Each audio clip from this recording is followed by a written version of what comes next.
Hello everyone. Today's presentation is about academic project topics. Myself Edu Krishna, working as the technical engineer at BIM Labs Engineering Service Private Limited. So BIM Labs is situated in Kerala.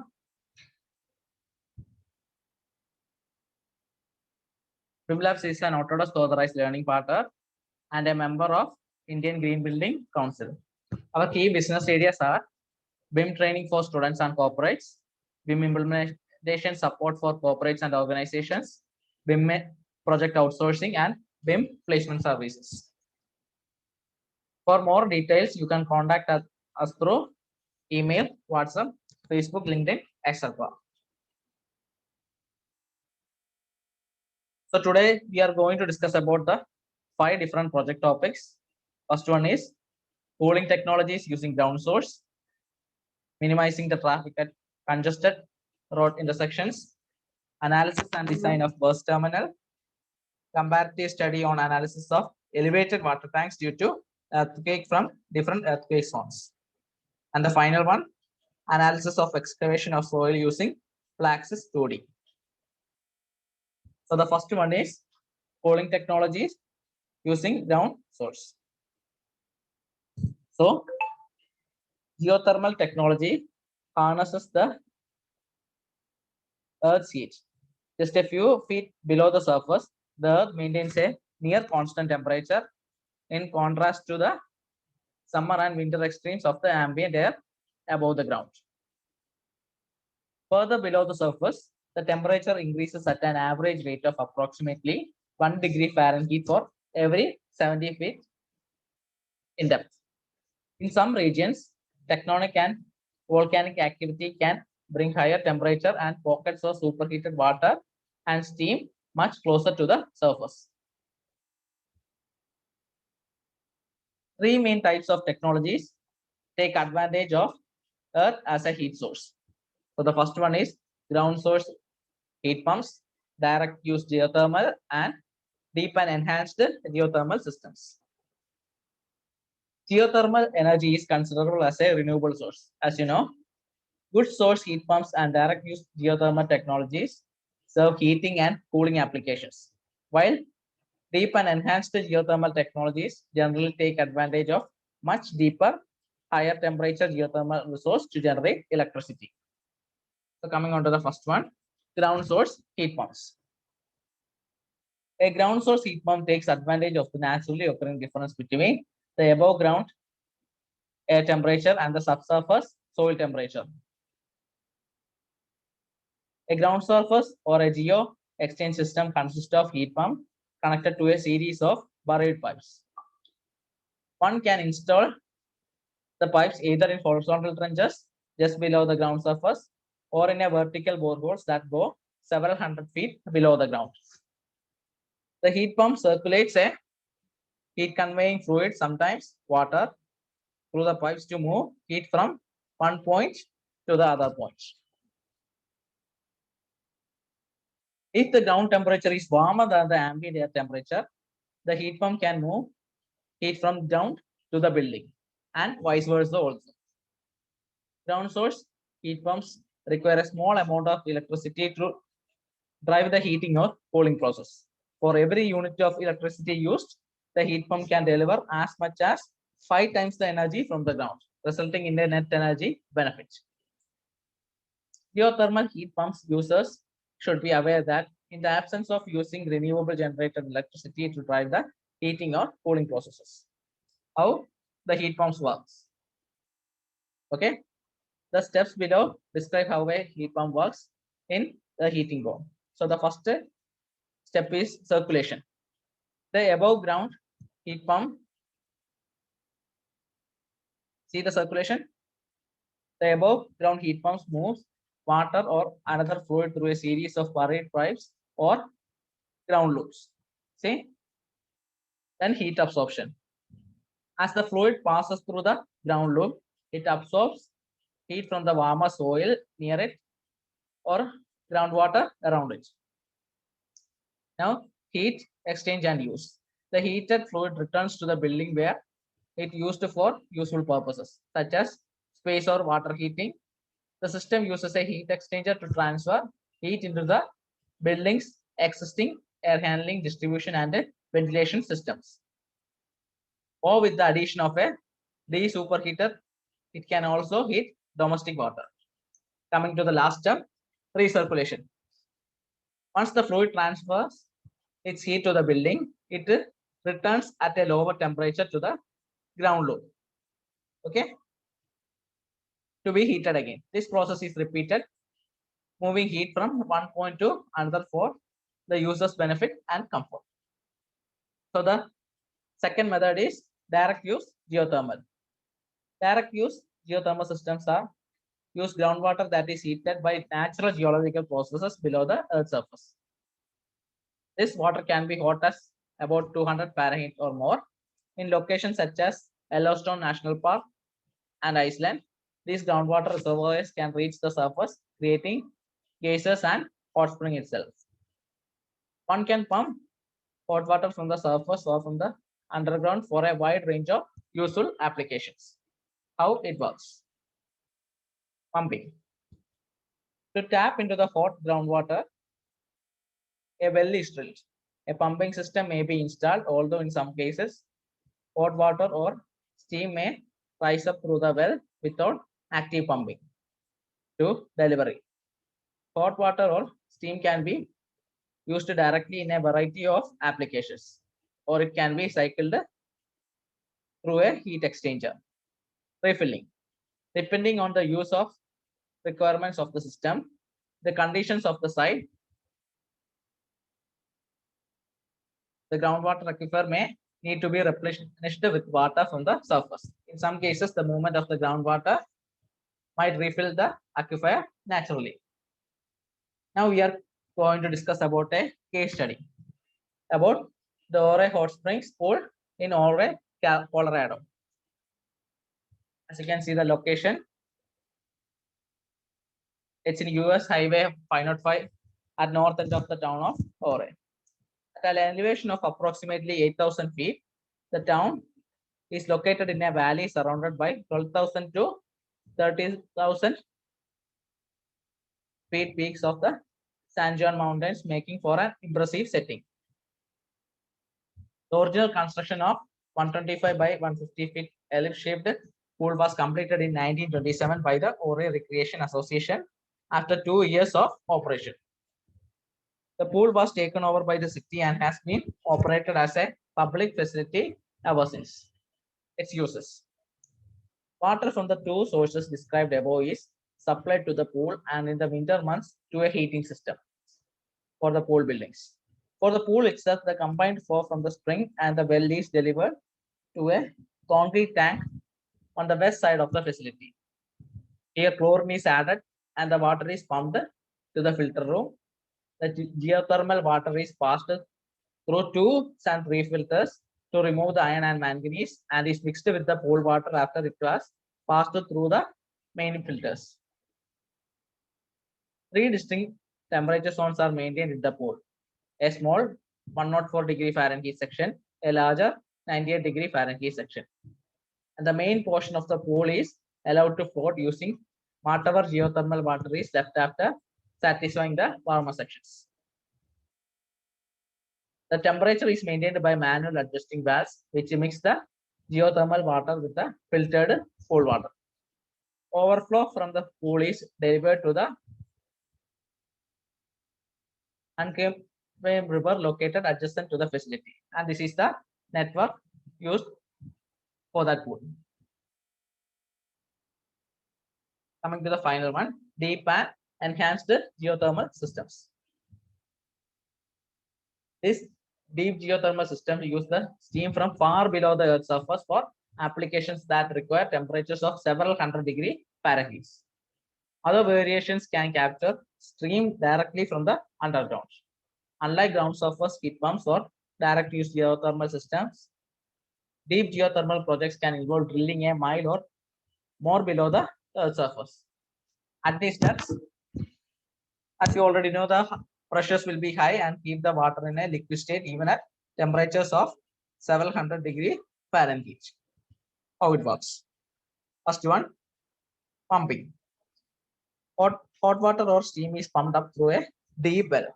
As the water rises to the surface, the pressure drops and the water vaporizes into superheated steam that can be used for high temperature processes to delivery. The heat from the hot water or steam can be used to heat a secondary fluid, or the hot water or steam can be used directly. Coming to recirculation. Once the heat is transferred to the delivery system, the now cooler water is pumped back to the underground. Now the final process, dispersal. Unlike ground source heat pumps, used groundwater in this case is simply injected and allowed to disperse back into the ground rather than being pumped through a closed loop of pipes. Coming to the conclusion, deep geothermal sources provide efficient, clean heat for industrial processes and some large-scale commercial and agricultural uses. Although geothermal systems require no fuel and low operational cost, the initial capital cost, especially drilling test wells and production wells, can be financially challenging. Stream resources that are economical to tap into are currently limited to regions with high geothermal activity. But research is underway to develop enhanced geothermal systems with much deeper wells that take advantage of the Earth's natural temperature gradient and can potentially be constructed anywhere. Enhanced systems can use hydraulic fracturing technique to engineer subsurface reservoirs that allow this water to be pumped into and through otherwise dry or impermeable rock. Coming to the second topic, minimizing the traffic at congested road intersection. So, what is congestion? A condition of overcrowding or overburdening. Traffic congestion is a condition in transport that is characterized by slower speeds, longer trip times, and increased vehicular queuing. When traffic demand is greater enough that the intersection between vehicles slow the speed of the traffic system, results in this congestion. About 1.2 million people are killed in road accidents every year. Overspeeding resulting from time lost in traffic jams is a major cause for these road accidents. At least 20,000 lives can be saved every year if traffic congestions are reduced. So, how to reduce these traffic congestions? We must introduce more public transport systems, develop waterways wherever possible, expand our railway networks, infrastructure development, low budget development of junctions. Coming to a case study which used BIM tools to provide urban transport planning solution for Eastern Pune city. Okay. So this is an actual picture of the Mundwa region. The Mundwa region represents a major hub for business parks and residential township due to its geographical location and access to the other areas of region. The growth in vehicular traffic has necessitated the provision of grade separators, interchange like flyovers and underpass in the cities. The existence of the only main road, it leads to a strong attractive effect for the intermodal traffics. A bigger number of users are seen during morning and evening hours. This fact generates a large quantity of vehicular movement and coming to the Mundwa junction seen in the figure. Steps to determine the solution. We need the analysis of the current scenario, identifying needs and analysis of critical aspects, choice of the most effective possible solution, geometrical modeling, environmental assessment, technical and economical feasibility. So first, we need the traffic data at the intersection. In any transportation planning and engineering, traffic data plays an important role and it is also a part of the survey. So there are many methods to collect traffic data. That is by manual method or use of automatic traffic counter. Nowadays, with increasing trend of automation in traffic surveying, use of big data analytics, IoT, AOT, and machine learning also helps in collection of traffic data. However, data generated by satellites, but they found that it has various disadvantages like routes may be short but not fast also, face difficulty to count number of vehicles on a junction than moving road. As per the traffic study done on Hadapsar A and Caradi B, bypass road on weekday and weekend by following scenario has been observed.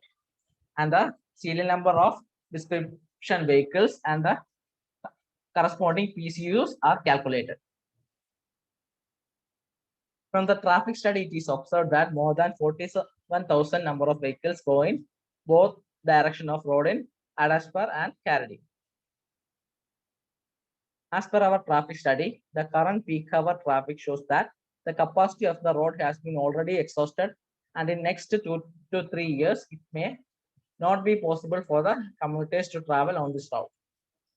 10% traffic growth has been observed in Pune city from last 10 years of traffic data.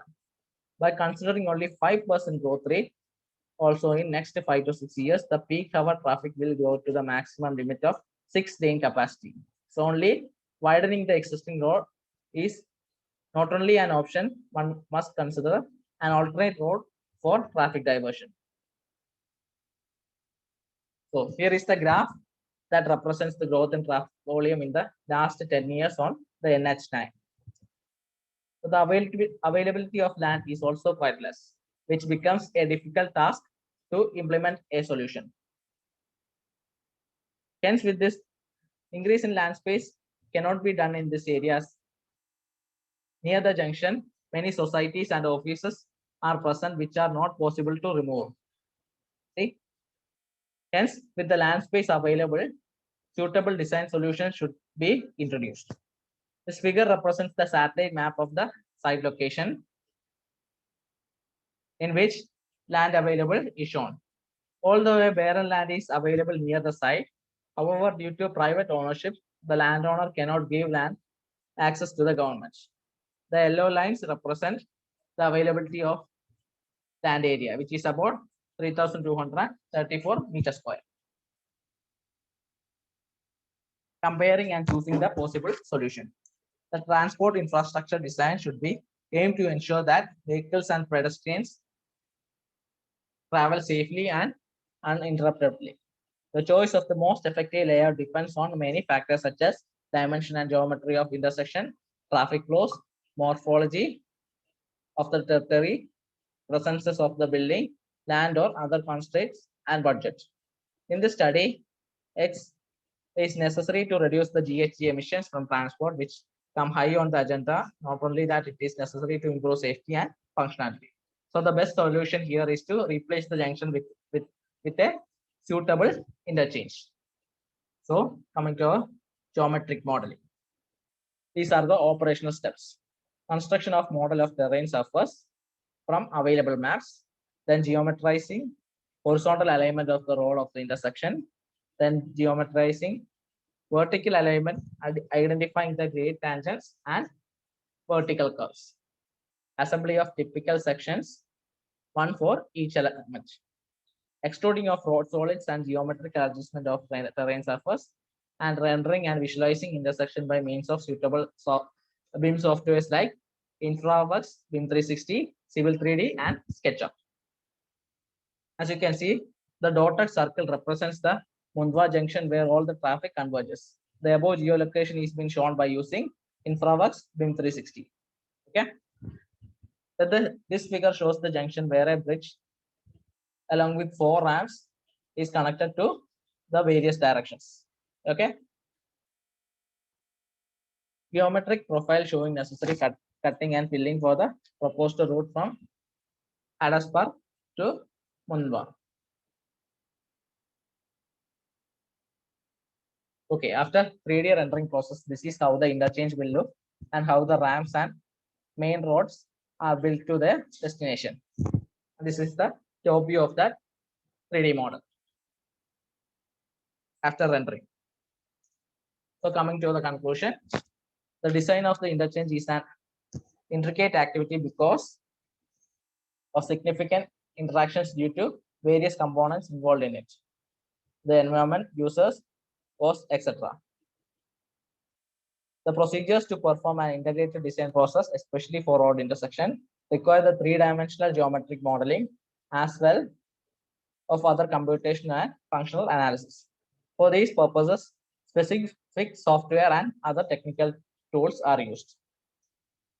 The selected design solution was that to unravel the long hours of traffic congestion and to provide easy accessibility for travelers to go in all directions. If this design is implemented, then the level of service will improve in all traffic conditions. In addition to that, it is possible to estimate that there would be decrease in noise and pollution in the infrastructure provided with significant advantages on the environment quality. Hence, this highlights that suitable solution should be recommended as per present conditions and flow of traffic. Use of strategic land use and transport planning provides an accurate and deepens the planning process that can consider and verify all important themes which are involved in an urban infrastructure requalification. Coming to the third topic, analysis and design of bus terminal. For operational reasons and purpose of integration of public transport, a transportation hub is clearly necessary. In case of a bus terminal is essential for the ease of passengers and bus route schedules. Using basic concepts of loading, analysis, and condition as per IS code, StatPro can be used to evaluate the bus terminal. So, coming to the objectives, generate the structural framework, then develop model using StatPro, then analyze the structure, and then finally design the structure. The building information we need, the two-story building consists of shops, office, staff rooms, and the complex itself. And there are two opening for entry and exit. Methodology. Importing of centerline plan from AutoCAD in .dxf format. Using add beam command, the beams and columns between the corresponding node points are drawn. Then the transitional repeat command in y direction is used to get the 3D view of the structure. After the creation of the structure, the supports at the base of the structure are created as fixed. Also, the materials were specified and cross-section of beams and columns numbers was assigned. Then we assign the dead load, live load, wind load, and create all the load combinations. After the completion of all the above steps, analysis is performed and checked for errors. The concrete design is performed by defining suitable design commands for different structural components. Specifying loads. To determine the dead load from non-unit weight of structure, dimension of cross-section are assumed initially. These units of materials are specified in our IS code 875. Then the self weight of all the members are found. Manual design and stat analysis. So for the design of slab, slab may be defined as the structural element that is subjected to distribute loads in a particular form to the beam surrounding it. RCC slabs are provided in different ways depending upon the length and breadth of the openings, and they are one-way slab, two-way slab, and continuous slab. They are usually based on the dimensions. Then design of pile caps. Pile caps serve to transmit the load of the building into the hard strata of the soil via a pile or group of piles. Design-wise, the pile cap design uses a truss system principle that can be designed using a strut and tie method. Coming to the design of columns. Columns are the part of the building which transfer the load from the above floors and transfer it to the below foundation. There are two types of columns according to the line of action of the loads. As you already know, they are axially loaded columns and eccentrically loaded columns. Eccentrically loaded columns are subdivided into uniaxial and triaxial columns. Finally, the design of beams. Beams are the horizontal part of the structure which transfer the dead and live loads to the vertical member of the structure. There are various types of beams: simply supported, fixed, cantilever, and continuous beams. The footing and the staircase is also designed based on the parameters given. Coming to the conclusion. So by using StatPro, we can analyze and design the burst terminal in a much quicker and easier way. Building plan was developed and drafted in AutoCAD with required information, and the slab, beam, column, and footing and staircase is also done.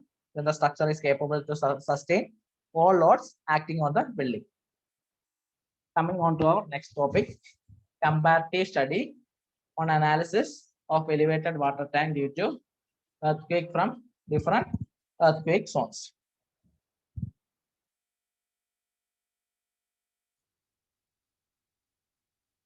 So these elevated water tanks are mostly damaged during earthquakes because water tanks contain a huge load on their top portion, right?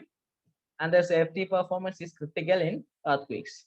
In this study, the different design aspects will be studied like the soil type will be constant for all the models, and the earthquake zones will be changed one by one. The structural period, deflection, moments in different elements of the water tanks will also be studied and compared. There are many softwares that are used for the design of these elevated water tanks like ETABS, SAFE, StatPro, etc. From various study of softwares, it was concluded that by making use of this beam technology and CAN technology can improve the productivity of the reinforcement in simple chain. Coming to elevated water tanks. Elevated water tanks are somewhat critical and strategic structures. Damage happening of these structures during earthquakes endangers drinking water supply and cause to fail in preventing large fires and may cause substantial economic loss. Frame type staging system is the most commonly used in supporting system of elevated water tanks. Their main components are columns, horizontal and inclined braces.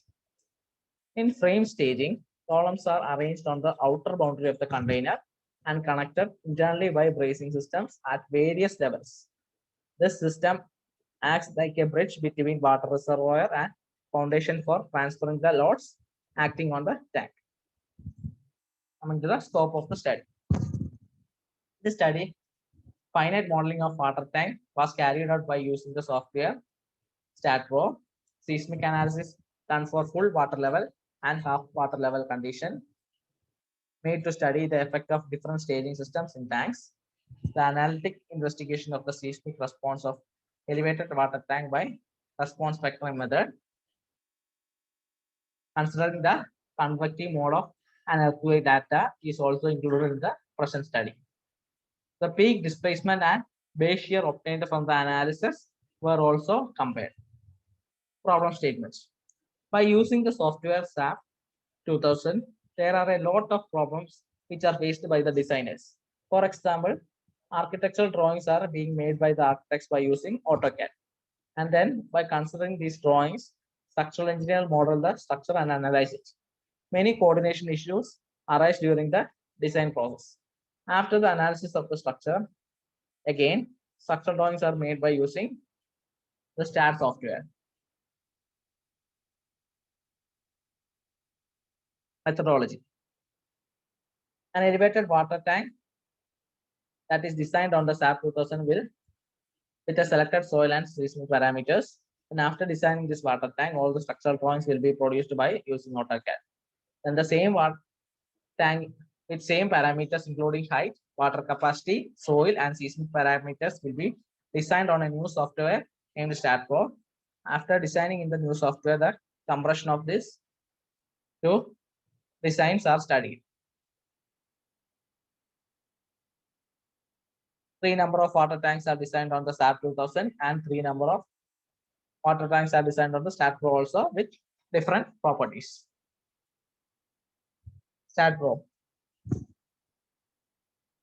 For static as well as dynamic analysis of bridges, containment structures, embedded structures, pipe tracks, steel, concrete, aluminum or timber buildings, transmission towers, stadiums, or complex structures, StatPro has been the choice of every design professionals around the world for their specific analysis needs.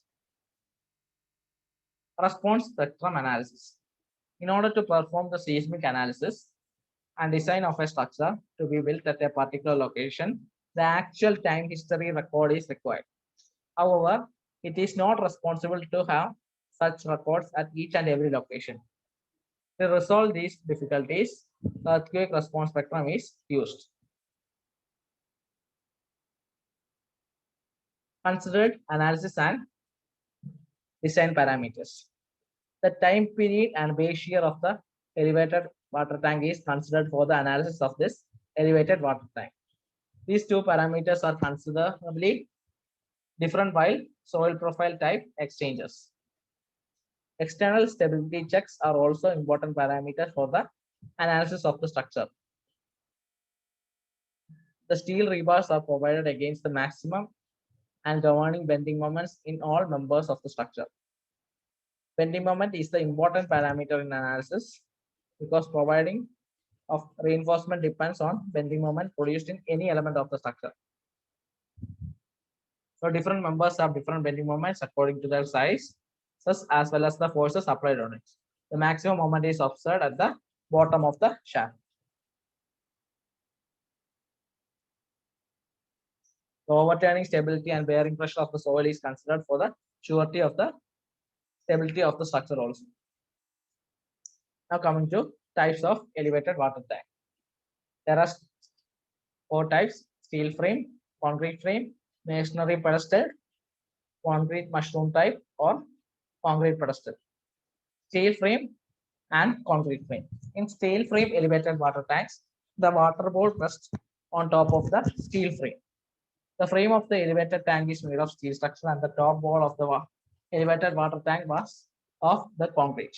The concrete frame elevated water tank is made of concrete structure. Here is the steel framed elevated water tank and the concrete one. Coming to masonry pedestal. In this type of elevated water tank, the pedestal of the water tank is simply made up of brick masonry, and the top board in each water rest is generally made of the concrete. The cost is comparatively less, but the performance is also poor, especially in earthquake ground motion. Coming to the final one, mushroom type elevated tank. In this type of elevated water tank, a reinforced shaft is made to attain the required head of water. The bowl which holds the water in it rests on the slab, and this tank has better aesthetic looks than others.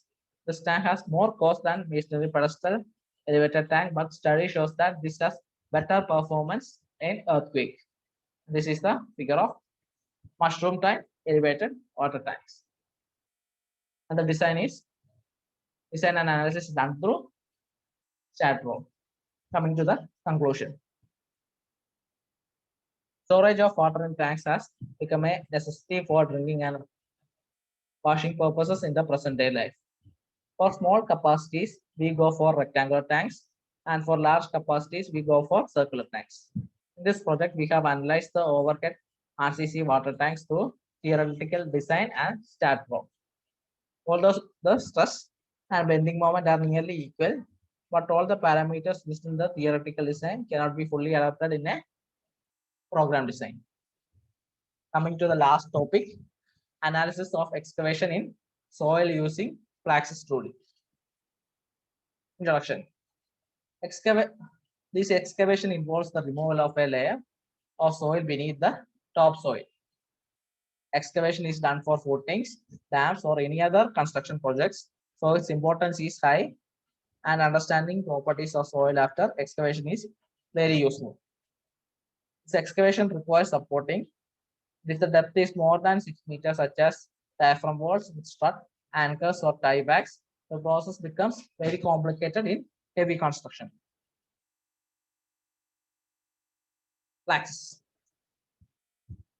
Engineering companies and institutions in civil and geotechnical engineering industry rely on Praxis 2D for variety of projects, including excavations, embankments, and foundation to tunneling, oil and gas, mining, and reservoir geomechanics. With Plaxis 2D, you can accurately calibrate material models, advance interoperability with Bentley ecosystem, automate tasks for improved efficiency with Python scripting, import CAD files for streamlined modeling, saving your time, strengthen reliability with preeminent constitutive model library, access more functionality with sensitive analysis and parameter variation. Plaxis 2D is available in 3 flexible options, each tailored to the different geotechnical analysis needs of any firm. Plaxis 2D offers all the essential functionalities to perform everyday deformation and safety analysis for soil and rock that do not require the consideration of creep, steady state groundwater or thermal flow, consolidation analysis or any other time dependent effects. This FEM package for analysis of deformation and stability requires advanced constitutive models for the simulation of the nonlinear, time dependent, and anisotropic behavior of soils or rock. Plaxis is equipped with the features to deal with various aspects of complex geotechnical problems. Okay. Plaxis analysis. The first step is to define the model, then input the geometry and structural elements, apply the boundary condition, then apply the loading or prescribed displacement, enter the material properties, then we have to create the mesh. Then it's followed by initial flow and boundary conditions again, generation of initial water for water pressure, define initial stress state, then calculation and our output. Methodology. The methodology used in Plaxis is the finite element method. As you already know, in this method, soil structure is assumed to be divided into large number of finite elements. These elements are interconnected at joints called as nodal points or nodes. Simple functions are chosen to approximate the actual displacement over each finite element. These functions are called displacement functions or displacement models. The unknowns involved in this function are the displacement at the nodal points. The final solution will yield the approximate displacement at discrete locations in the body at nodes. This method is particularly useful for analysis of our slope stability when subjected to various loadings.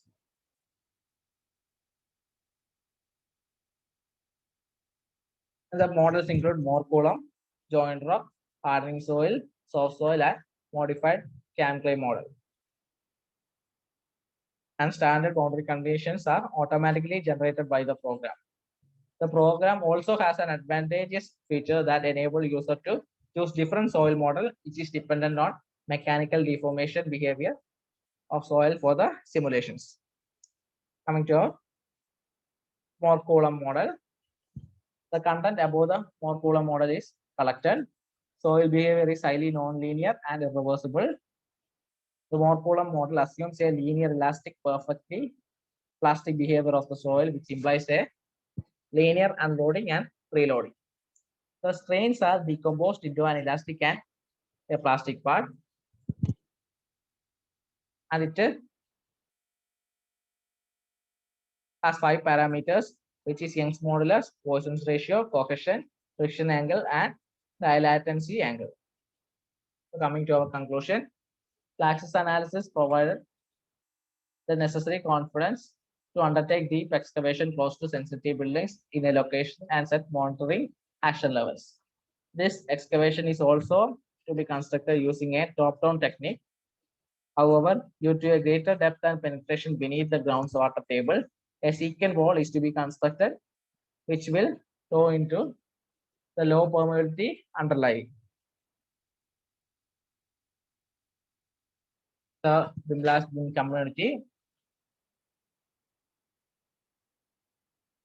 So thank you. This is our end of the session. Please subscribe for future videos.